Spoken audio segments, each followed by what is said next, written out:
And this is why after 3 years of this experience, I quit. And I had nothing as the result, so I just lost everything. Or let me tell you about one big failure, maybe the biggest failure in my business career, maybe not biggest one, I have a few more, but it was the first one, failure in my business career. About 30 years ago, I started a computer company in Ukraine with my friends. We just graduated from this high military university, and they were my group mate. And we started this business. I was 23 years old, and this company was an Apple computer official reseller, one of the first ones in the in this country.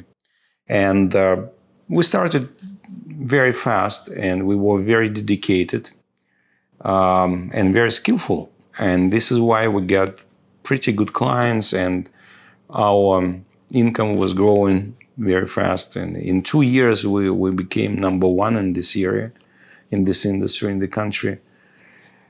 And it sounds good, really. But the truth is, it was not so good, because at that time, I was a CEO of the company, and we had about 15 employees, small business, small company. And all three of us, three partners, we worked together in the company on different positions. And of course, my partners, they were also executives of the company.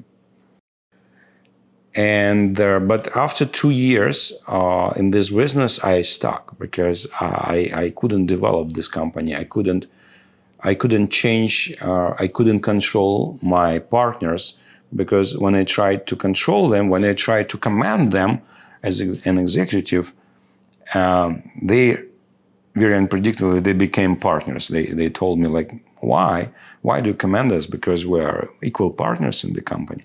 So I felt as a manager of this company. I couldn't really make them follow my leads. I couldn't really make them change their mind, because it took somehow to separate this partners relationships and executive relationships. And at that time, I was not very skillful on management, on this organizational structure things and everything. And this is why after 3 years of this experience, I quit. And I had nothing as the result, so I just lost everything. And finally, it came to the moment when two of them, they were against me, and I had only 33% of shares, so I couldn't stay, and I quit. And at that moment, my thoughts were like, I would never ever have a partner in my life. So I had this decision, like, no, it's a bad idea to work with partners. Why I had this idea? Because, I met the situation and I didn't know how to handle it. And look at this. And this is how we become smaller, because we try to handle something and it's not successful because we don't know how to handle it in the proper way, in the right way. And we just close this chapter. We just close this area for our life, and we say, okay, it's not for me, and it's not for me, and that not for me. And the more experience we have there, the more closed chapters in this book, and the smaller our area of activity. But thanks God, finally, I realized why it happened. Because from the very beginning, when we started our business, I didn't take into account that there are two different sets of duties.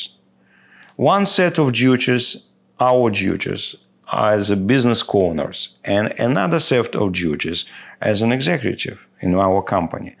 And I didn't have any agreements with my partners. I didn't make it clear for them and for me. And this is why I felt. So partnership is a great thing. And finally, in years, I got a lot of partners, and it was amazing, because it's very helpful, because, partnership, it helps to unite creativity. It helps to empower each other. It works just fine.